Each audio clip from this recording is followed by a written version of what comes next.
Voilà, salam alaikum, j'espère que vous allez bien. C'est Medicine Definitely. On va compléter la série du cours deux modules de la microbiologie qui est destiné pour les étudiants de la troisième année médecine, quatrième année pharmacie et deuxième année médecine dentaire.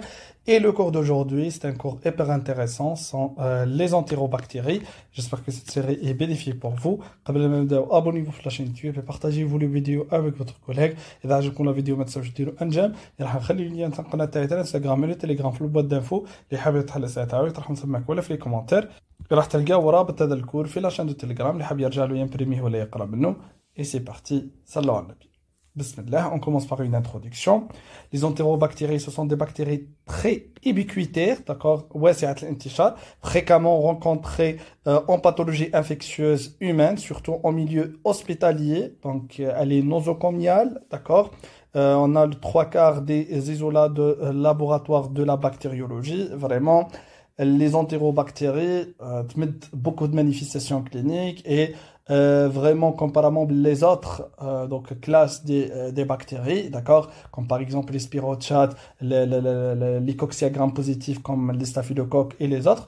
Vraiment, les entérobactéries, là, on les différentes familles تاعها. Vraiment, elle va participer dans la majorité des pathologies infectieuses humaines, d'accord? Donc, pour la famille, le nom de Enterobacter a été donné parce que ces bactéries sont en général des bactéries commensales du tube digestif de l'homme et des animaux.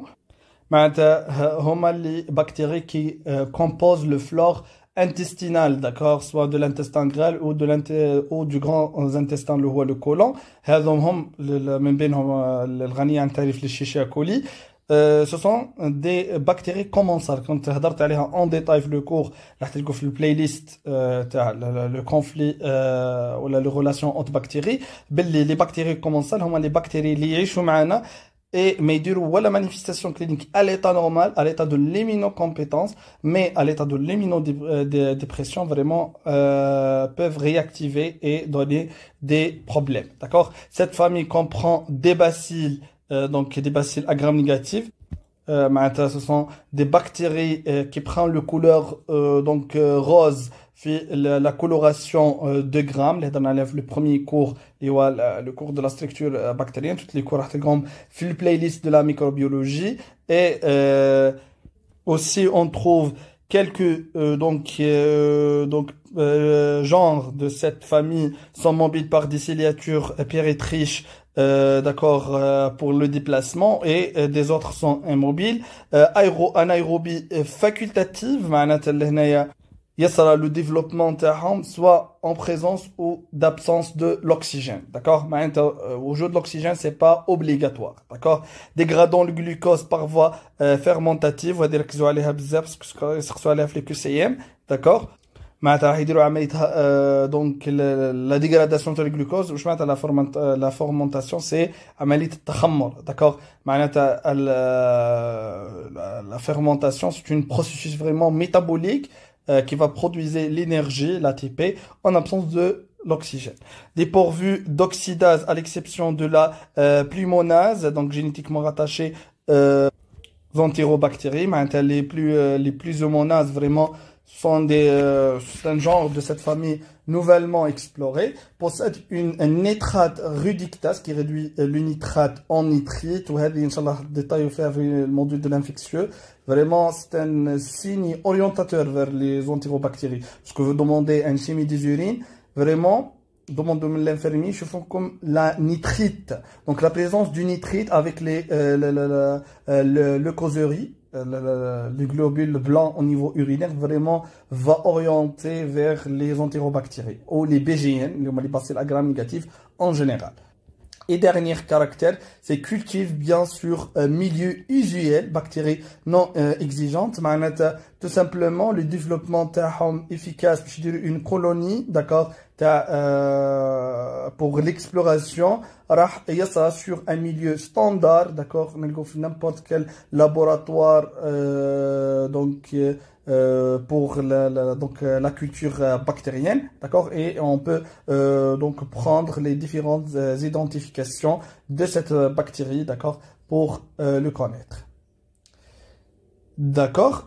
Pour la classification, la famille, c'est les Enterobacteria cassés et la famille se compose de plusieurs genres, d'accord, dans une vingtaine et responsable d'infection chez l'homme, d'accord, aucun des autres pour les animaux. Chaque genre se divisait en espèces, d'accord, on a dit famille, on va dire genre, on va dire espèce.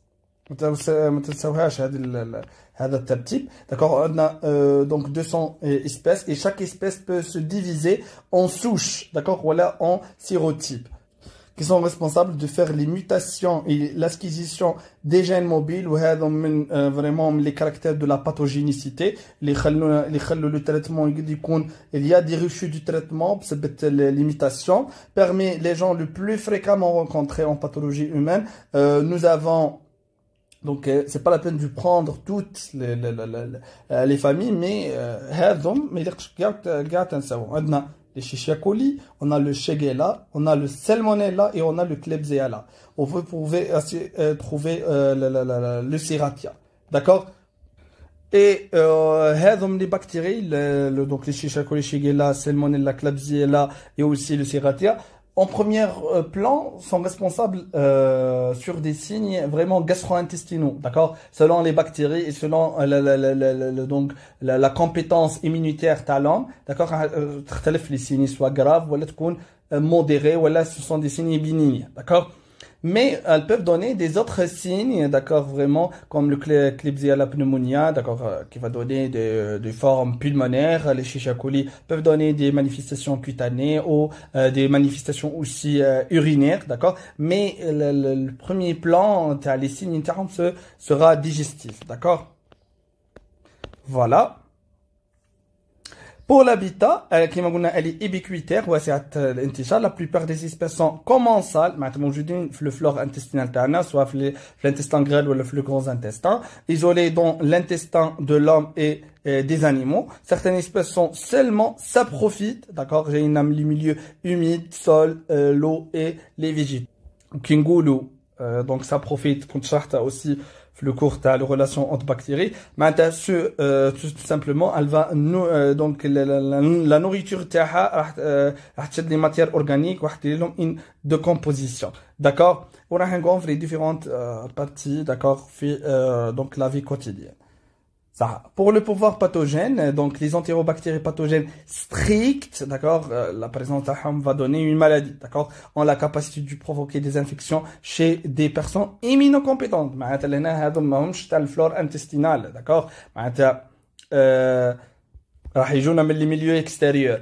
لأن تاع الفلور intestinal في l'état de l'immunocompétence vraiment مش راح يديروا لنا des problèmes. Mais les saprophytes sont pathogènes, d'accord? Même le personne est immunocompétent, elle va donner des manifestations pathogènes, d'accord? Et leur présence dans le prélèvement est anormale, d'accord? Par exemple, qu'il y a des prélèvements, ou par exemple, les Escherichia coli, des autres bactéries, d'accord? De concentration minime, donc n'est pas orienté vraiment vers la pathologie parce que sont présentes de façon normale. D'accord? Le pouvoir pathogène est assuré par des facteurs de virulence parce que c'est ça.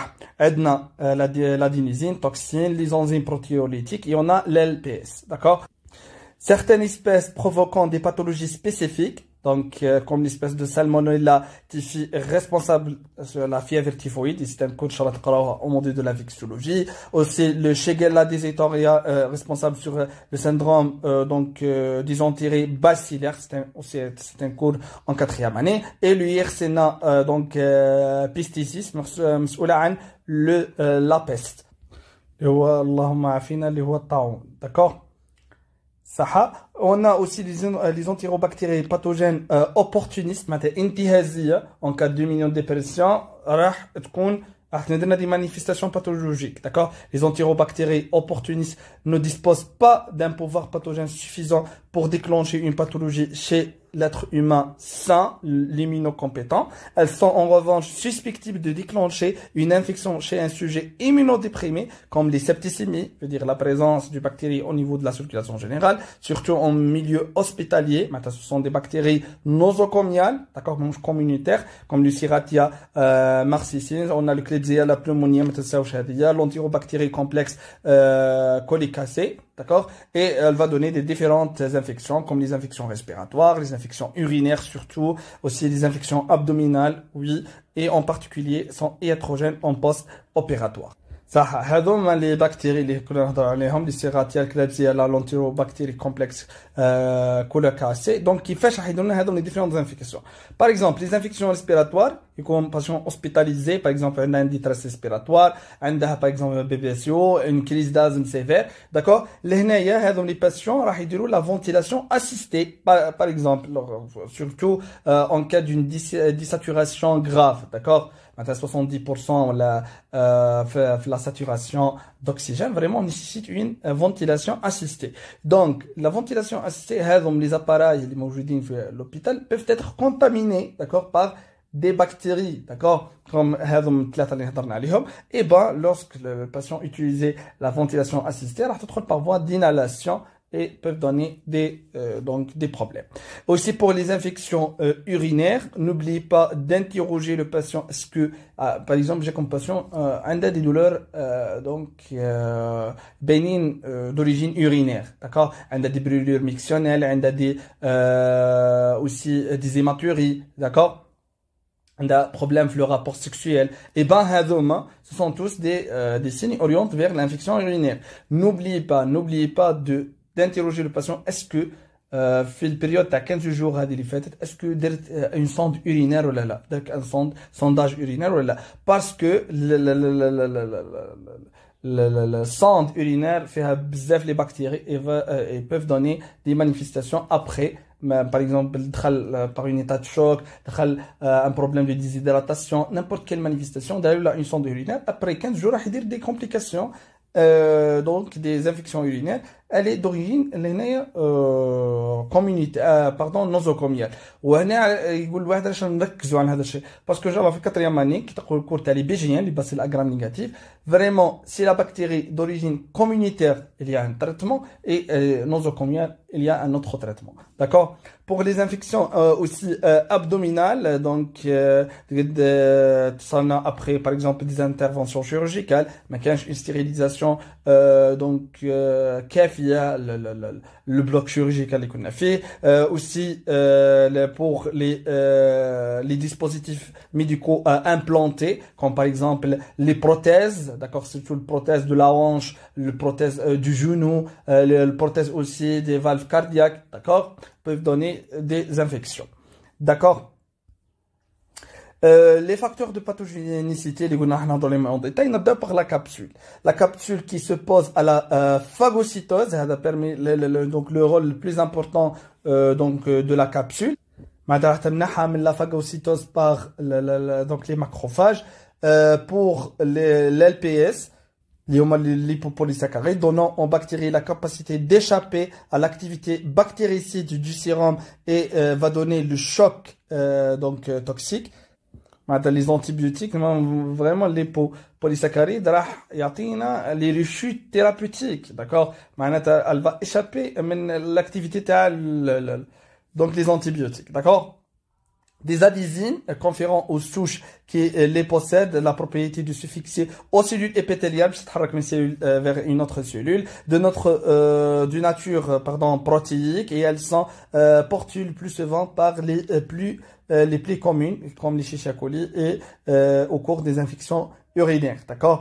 Le passage les voies urinaires d'accord elle va donner les différentes parties les voies urinaires d'accord. Aussi les toxines on a les endotoxines qui se présentaient par les lipopolysaccharides les entérotoxines d'accord le ST et le LB وش الخدمة نتاعهم هما اللي مسؤولين عنهم يمدونا les signes cliniques comme par exemple le pâleur comme l'hyperventilation comme par exemple la splinomégalie d'accord et tous ces signes cliniques cliniques, la tachycardie, d'accord? Les signes cliniques du syndrome infectieux. D'accord? Pour les cytotoxines, on a deux types. On a le SLT1 et 2, d'accord? Les Shiga-like toxins. Ce sont des toxines qui altèrent l'intégrité des entérocytes, qui va toucher vraiment les entérocytes de l'intestin grêle pour vraiment altérer donc l'absorption des nutriments, et elle va donner les différentes donc types de diarrhée. D'accord, on a beaucoup de types de diarrhée, comme par exemple lorsque donc les entérocytes donc colonisés par le Shigella, elle va donner le syndrome dysentérique, où le patient vraiment des diarrhées affécales, donc remplies par les glaires et le sang, parce que donc le Shigella vraiment elle va donner une destruction t'as les entérocytes, et ben les débris tissulaires comme des glaires et du sang, d'accord. Et on a les autres donc bactéries peuvent donner des signes vraiment bénignes, mais avec le temps sont graves. Par exemple, quand le diarrhée sécrétoire, تخرج des problèmes hydroélectrolytiques, un perte le sodium et le perte des électrolytes, et aussi le perte d'eau, et va donner une signe de déshydratation, et avec le temps vraiment une déshydratation sévère qui va donner une collapsus cardiovasculaire, d'accord. Ça, on a aussi derrière moi le système de captation du fer, par les différentes espèces. On a les entérobactères et aussi le Yersinia peuvent donner aussi comportant ce système. Ça, pour les caractères bactériologiques des entérobactéries, on a les caractères morphologiques, ce sont des bacilles à gram négatifs, la coloration rose, la coloration du crâne. La morphologie et surtout la taille variée donc suivant l'espèce, les Escherichia coli, le Klebsiella, aussi le Shigella, Salmonella, Serratia, mange qui badant la taille, mobile par des ciliatures pérétriches, surtout les Escherichia coli, l'inalgora bzef, les voies urinaires, les ciliatures, elle va déplacer les différentes parties donc les voies urinaires, d'accord, l'urètre, d'accord, l'urtière, d'accord, la vessie, d'accord, ou il est immobile, comme par exemple le Klebsiella pneumonia et le Shigella. Un moyen de déplacement comme des plis de déplacement ou des ciliatures pérétriches sont non sporulées. Certaines bactéries, mais les entérobactéries, des spores de résistance fait les conditions défavorables. La relation entre bactéries fait par exemple milieu mécanique fait la nutrition. Donc les spores ont de la résistance à la bactérie, d'accord, et capsulés ou non, d'accord, selon les espèces. Certaines espèces ont des capsules protectrices et qu'on entoure de la sueur pour inhiber la phagocytose ok, vraiment madame j'ai le moyen de virulence et madame la capacité de taquer contre la phagocytose, d'accord, peuvent posséder aussi des plis. Les piliers, ce sont des structures filamenteuses externes, d'accord, adhérents aux surfaces, et pour la colonisation des autres hôtes, et participer dans donc les différents phénomènes comme la conjugaison et le transfert de matériel génétique entre les bactéries. Voilà. C'est ça les différents caractères. C'est la gramme négative, coloration négative du gramme, on a le couleur rose, d'accord. Bacille entourée par une capsule comme des halos clairs, comme vous voyez, comme par exemple Klebsiella. Et on a les ciliatures pérétriches, donc d'accord, qui va donner le déplacement.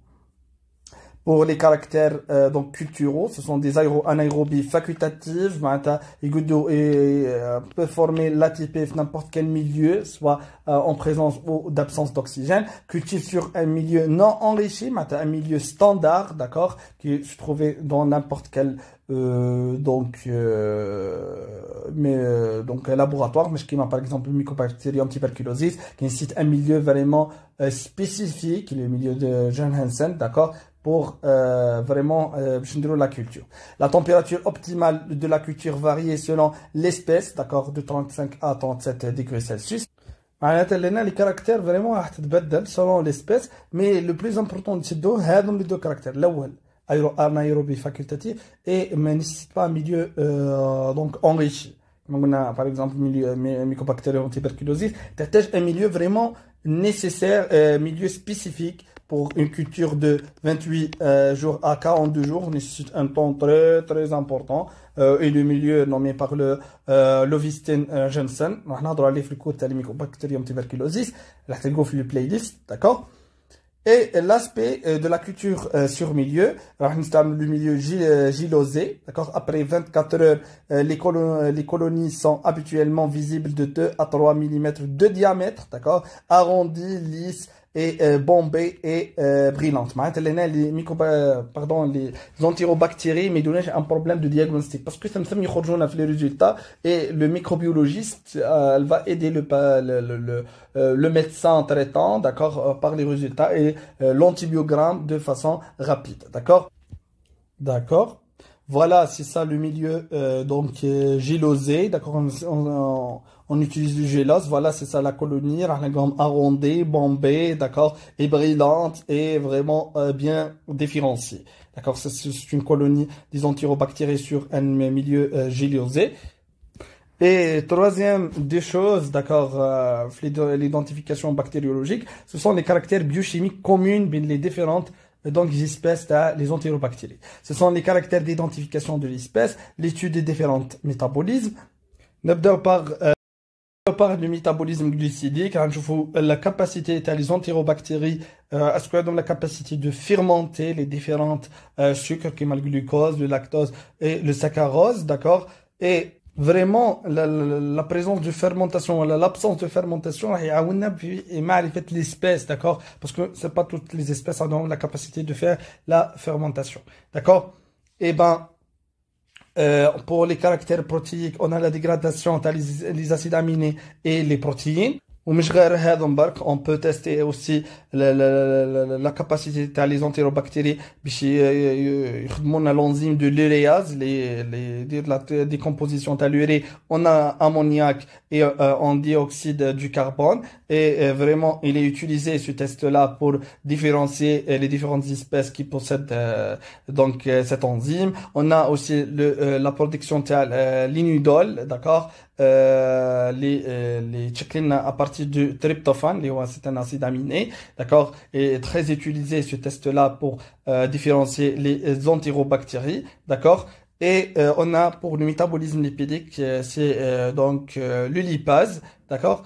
Puis je vois la capacité des entérobactéries de faire le métabolisme lipidique. D'accord, voilà les différentes souches, les différents caractères selon, d'accord, les différents sucres, les différentes protéines. Je ne vois est-ce que uréase positive, uréase négative, est-ce que d'être la fermentation du glucose, le lactose ou la saccharose selon l'espèce, d'accord.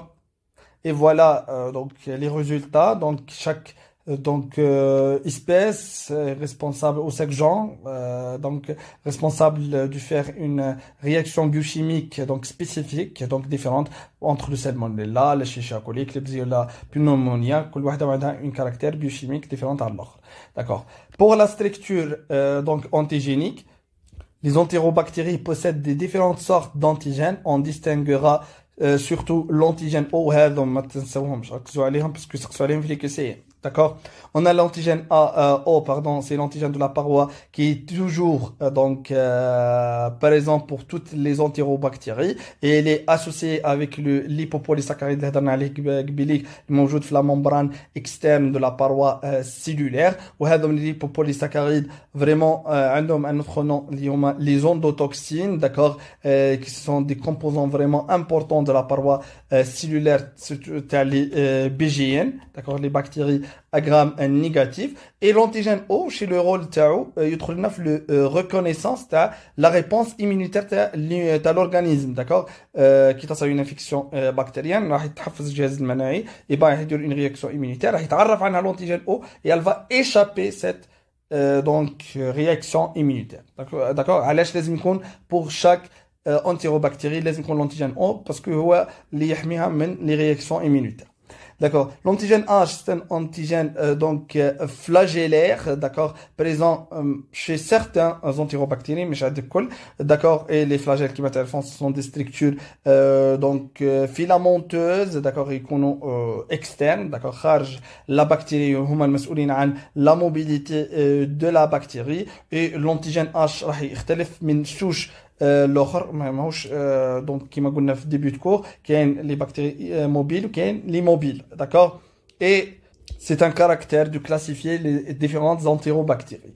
L'antigène K, c'est l'antigène du capsule ou d'enveloppe, et il est rare, c'est pas toujours vraiment présent, et كما تعرفوا la capsule bactérienne راهي كما تعرفوا هي c'est une couche تاع اللي مشكله من les polysaccharides تدور بلا paroi donc cellulaire, et il joue un rôle très important pour donner la virulence et la capacité donc de la bactérie pour éviter les différentes réponses immunitaires de l'hôte, et d'accord, et aussi l'antigène K vraiment utilisé pour classifier les différentes entérobactéries. On a aussi l'antigène du quinone, d'accord, commune à toutes les entérobactéries.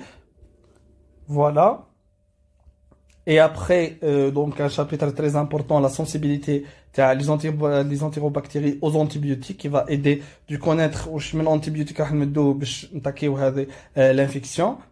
On a des antibiotiques qui sont sont pas efficaces naturellement. Les entérobactéries sont résistantes de façon naturelle pour ce classe des antibiotiques, d'accord. La famille des antibiotiques hydrophobes, les bêta-lactamines, on a les pénicillines, M, G et l'oxacilline, macrolides, comme l'érythromycine, on a les lynsozamides et aussi les glucopeptides comme les thycoplanine et la vancomycine. Maintenant, les infections ABGN, d'accord. Et on a aussi l'acide phosphodique et l'oxazolidinone. Quand on regarde en détail sur les antibiotiques, le cours des antibiotiques,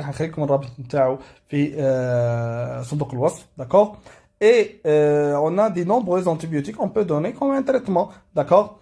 Comme par exemple fait les bêta-lactamines, mais toutes les bêta-lactamines sont pas efficaces, d'accord. Mais on a des bêta-lactamines, les entérobactéries sont résistants à l'hum, et qui sont spécifiques ou qui sont sensibles, d'accord. Comme par exemple l'ampicilline, l'amoxicilline, d'accord. On a aussi l'augmentant, l'amoxicilline avec l'acide clavinanique. D'accord, on a aussi le tazobactam, les inhibiteurs de la bêta-lactamase. Pour les céphalosporines, on a les céphalosporines de première génération, deuxième génération et troisième génération.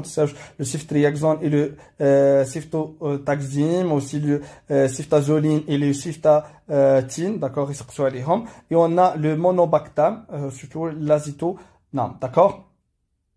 On a aussi les aminoglycosides, la gentamicine, la micacine, les deux. On a pour les tétracyclines, on a les tétracyclines, on a aussi le minocycline.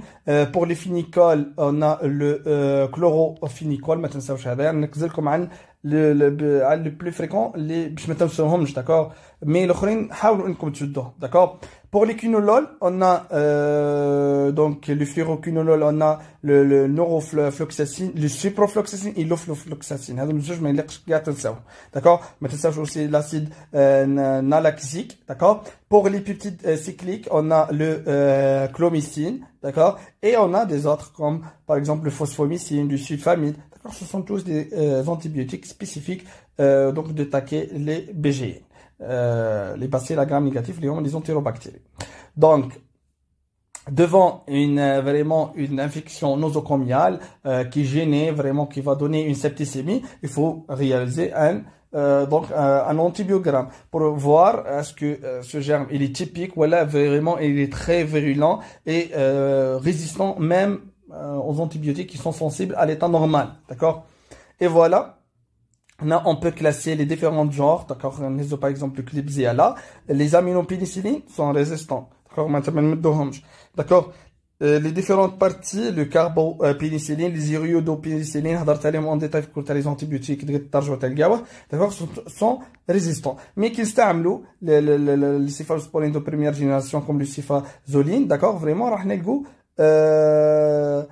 qu'ait une efficacité thérapeutique. Les C3G comme le ciftriaxone ou le ciftaxime, d'accord, sont sensibles et qui marquent, d'accord. Mais vous pouvez prendre les différents groupes les entérobactéries ou tu vois quelles sont les vraiment les classes thérapeutiques, les antibiotiques qui sont sensibles et résistants pour aider donc le médecin traitant pour donner un traitement efficace sans rechute, d'accord. Pour le diagnostic bactériologique, on va prendre des prélèvements fait les différents compartiments fixe urinaire une SBU échantillon urinaire les selles en cas de donc par exemple syndrome dysentérique lié par le Shigella ou on a des diarrhées affécales avec les glaires et le sang, donc on a une échantillon des selles, le sang au cours de septicémie, l'LCR, donc des hémocultures pour le sang, l'LCR il a des manifestations neurologiques, une ponction lombaire, le PU par exemple au cours des